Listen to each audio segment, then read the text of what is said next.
Bonjour, bienvenue pour cet épisode 4 de la saison 2021 de Malraux. Molière, Racine, Hugo, Tchekhov et Giambattista Basile, ça vous dit quelque chose? Ce sont des classiques que nous retrouvons dans la programmation. L'équipe de Malraux vous les présente. Omer Porras adore les spectacles hybrides. Il aime dénicher des auteurs, peu ou pas connus, et proposer des spectacles dans leur langue originale. Le Conte des Contes sera ainsi parlé en dialecte napolitain. Les récits présentés seront tour à tour horrifiques, grotesques, tragiques ou drôles. Ce qu'on nous raconte ici, c'est le besoin que nous avons des légendes, des mots pour les dire, du théâtre et aussi des images. Surtout, ne soyez pas surpris si certaines de ces légendes vous rappellent quelque chose. Des auteurs aussi connus que Charles Perrault, les frères Grimm et même Edgar Allan Poe, pour ses histoires extraordinaires, y ont très abondamment puisé.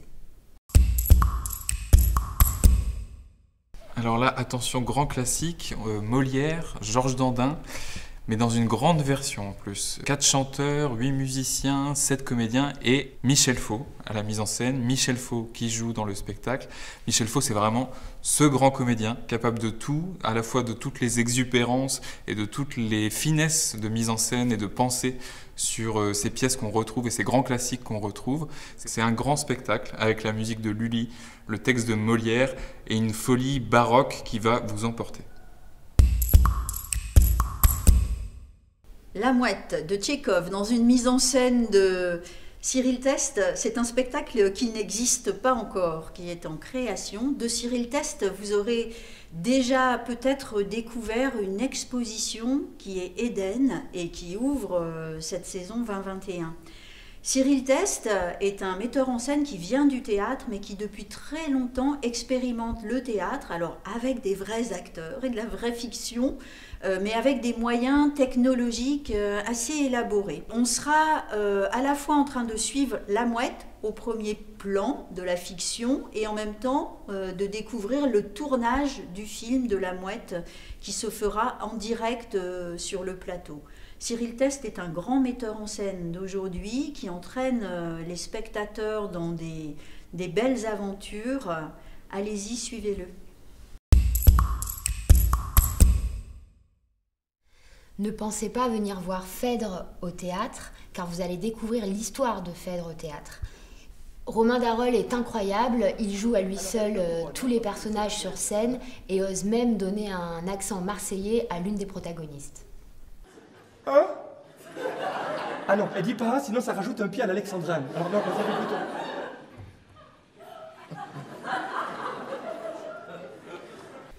En 1 heure, Romain Darol fait l'exploit de nous raconter toute la mythologie grecque, l'histoire de Phèdre, l'histoire de Racine et les préceptes du théâtre classique. On connaît Pierre Gramont depuis plusieurs années, on suit son travail régulièrement à Malraux et on est content cette année de recevoir Victor Victus Cabaret Pop. C'est Pierre Gramont et son équipe qui vont vous parler plus précisément de la création.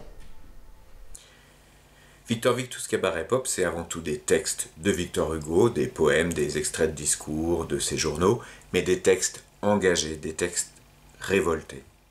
C'est aussi 3 personnes sur scène, un comédien-chanteur et 2 musiciens, un à la guitare électrique et un au beatbox. C'est aussi un grand objet blanc qui occupe toute la scène, qui a été conçu par un plasticien qui s'appelle Bernard Quegnaud, sur lequel on va aussi s'exprimer par le geste, par la couleur, par la ligne, par le mot, et faire une fresque. Victor Victus Cabaret Pop, c'est rock, c'est baroque, et c'est barré.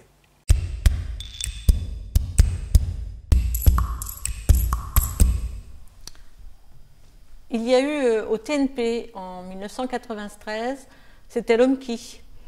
Et alors ce spectacle-là, je me souviens, je l'ai passé comme ça, je buvais ce qui se passait sur scène et c'était tellement un condensé d'humanité que je n'ai pas lâché prise un quart de seconde. Il y a eu aussi au Théâtre Charles Dulin, au Les Beaux Jours.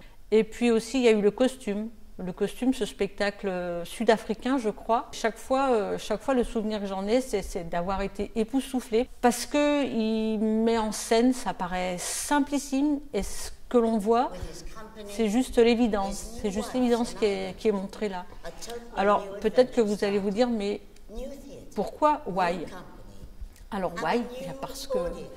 Parce que moi, j'attends un coup de cœur, j'aurai un coup au cœur, c'est normal parce qu'il s'agit du maître et donc il va nous faire comme d'habitude un coup de maître.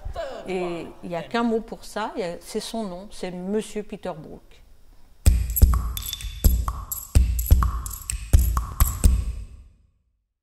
On enchaîne dans cet épisode 4 de la saison 2021 de Malraux.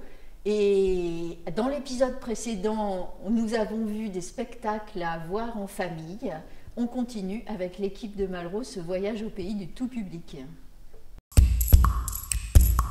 Donc on suit le petit Victor qui a 9 ans et un petit peu on le suit comme Alice au pays des merveilles, mais sauf qu'il va tomber dans une bouche d'égout. Les chansons sont signées Joseph Danvers et c'est vraiment savoureux parce que c'est quelqu'un qui écrit ses compositions avec des images en fait. Il a commencé par des études de cinéma, donc chaque fois qu'il crée en fait, il a besoin d'images.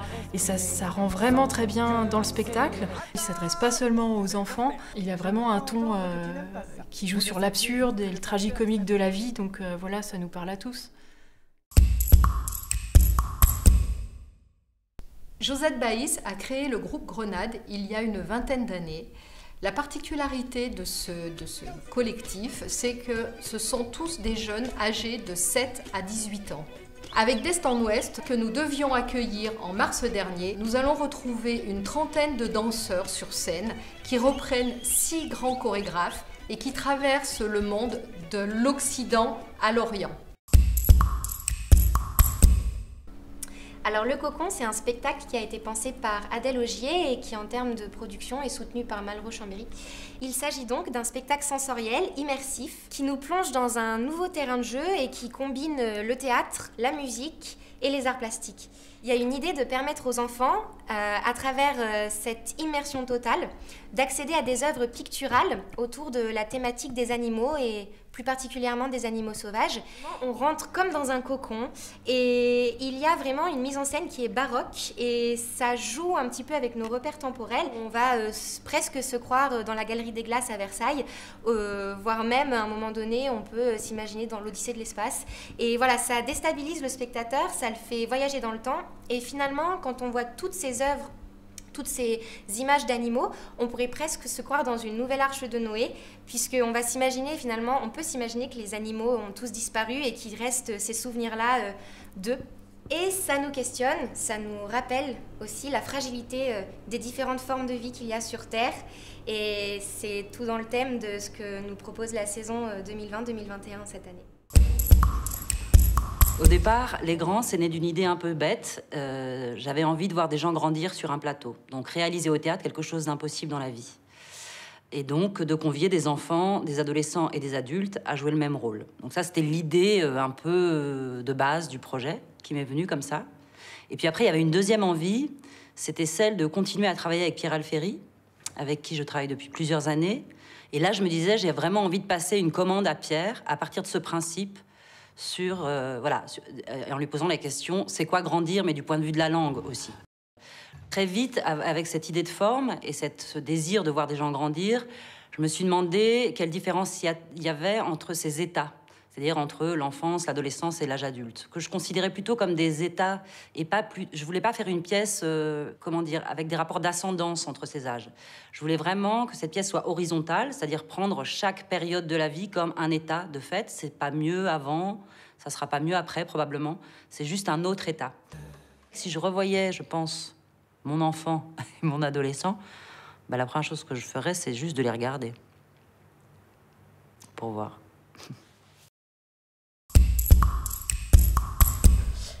Le cirque phare n'est pas un cirque ordinaire, c'est un cirque où vous allez découvrir des acrobaties, du jonglage, de la barre russe. Ce sont des jeunes qui viennent du Cambodge, qui étudient dans une école tout au long de l'année. Et je vous invite vraiment à venir découvrir leur travail à Malraux au mois de décembre.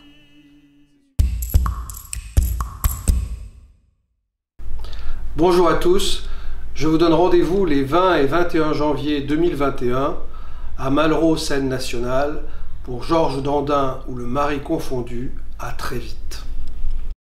Bonjour à tous, on se retrouve du 19 au 22 janvier à Malraux, scène nationale, pour Victor ou la naissance d'une pensée. Bon, dans l'histoire, il y a aussi un chien qui parle, Céline Dion et un facteur volant. Anso, tu veux dire quelque chose? Ah bah non, Julien, c'est très bien ce que t'as dit, moi j'ai rien d'autre à dire. Et toi, Adrien, t'as quelque chose à dire ou bien... Dis-moi? Ah non, non, rien.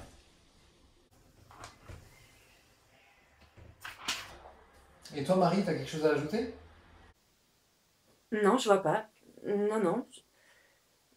Non, j'ai rien à ajouter. Et toi, Céline, t'as quelque chose à ajouter? Merci énormément pour le travail héroïque que vous faites pour notre monde. Nous vous en serons éternellement reconnaissants.